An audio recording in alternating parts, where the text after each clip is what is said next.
এবার আইপিএলে বাংলাদেশের কারো দল না পাওয়ার আসল কারণ ফাঁস করল বিসিবি পরিচালক। কেন বাংলাদেশি ক্রিকেটাররা এভাবে বঞ্চিত হলো? আসন্ন আইপিএলের মেগা নিলামে বাংলাদেশ থেকে কোনো ক্রিকেটার দল পায়নি। দল পাওয়া তো দূরের কথা, 12 জনের মধ্যে নিলামে তোলায় হয়েছে কেবল 2 জনকে। তবে তাদের বিষয়েও কোনো আগ্রহ দেখায়নি। বড় মঞ্চে বাংলাদেশের ক্রিকেটারদের এই মূল্যায়ন দেখে দুঃখ পেয়েছে বলে জানিয়েছেন বিসিবি পরিচালক নাজমুল আবেদিন ফাহিম।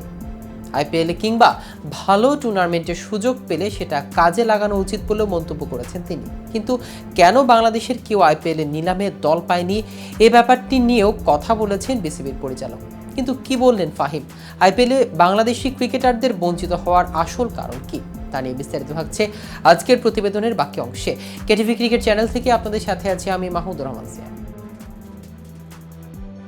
গত আইপিএলে চেন্নাই সুপার কিংসের হয়ে দারুণ পারফরমেন্স করেছিল বাংলাদেশের পেসার মুস্তাফিজুর রহমান, কিন্তু এবারের আসরে আর জায়গা হয়নি তার মতো নিলামে উঠেছিলেন রিশাদ হোসেনও। কিন্তু তরুণ লেগ স্পিনারের প্রতিও আগ্রহ দেখায়নি কেউ। খেলোয়াড়দের অ্যাভেলেবিলিটি নিয়ে বোর্ডের তালবাহানা এবং মানের দিক থেকে পিছিয়ে থাকার কারণে বড় মঞ্চে বাংলাদেশের এমন পরিস্থিতিতে পড়তে হয়েছে বলে মনে করেন ক্রিকেট বিশেষজ্ঞরা।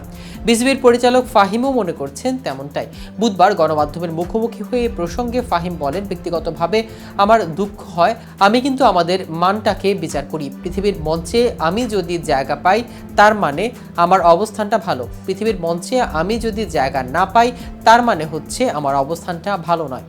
আইপিএলে গত মৌসুমে ছাড়পত্র না পাওয়ার কারণে খেলতে পারেনি তাসকিন আহমেদ। এছাড়া প্রতি বছর ক্রিকেটারদের ছাড়পত্র নিয়ে অনেক ধরনের ইস্যু দেখা যায়। এ বিষয়ে ফাহিম বলেন, জোর করে কিন্তু এই দেশে বলি ফ্র্যাঞ্চাইজি লিগে ঢোকাতে পারবো না।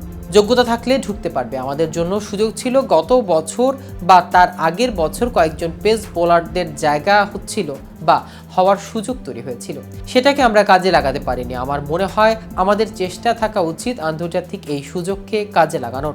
ফ্র্যাঞ্চাইজি ক্রিকেটে ক্রমাগত উন্নতির ফলে বদলে গিয়েছে আফগানিস্তানের ক্রিকেট। ধীরে ধীরে ক্রিকেটের এক পরাশক্তি পরিণত হচ্ছে তারা। আফগানদের উদাহরণ টেনে বাংলাদেশের সমস্যার কথা তুলে ধরেছে ফাহিম। বড় মঞ্চে যাওয়ার যে কোনো সুযোগ কাজে লাগানো উচিত বলে মন্তব্য করেছেন তিনি।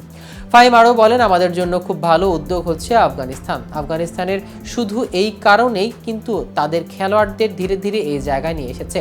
আস্তে আস্তে তাদের খেলোয়াড়দের সংখ্যা বাড়ছে এই জায়গায়। আমরা পিছিয়ে পড়েছি, আমাদেরকে এই জায়গাটা কাজে লাগানো উচিত ছিল। অদূর ভবিষ্যৎ আমরা সেই চেষ্টাই করব। তো ভিউয়ার্স, ভিডিওটি সম্পর্কে আপনাদের কোনো মতামত থাকলে আমাদের কমেন্ট করে জানাতে পারেন। সাথে সাথে নিয়মিত ক্রিকেট আপডেট ও ইনফরমেটিভ ভিডিও পেতে কেটিভি ক্রিকেটের সাথেই থাকুন। ধন্যবাদ সবাইকে।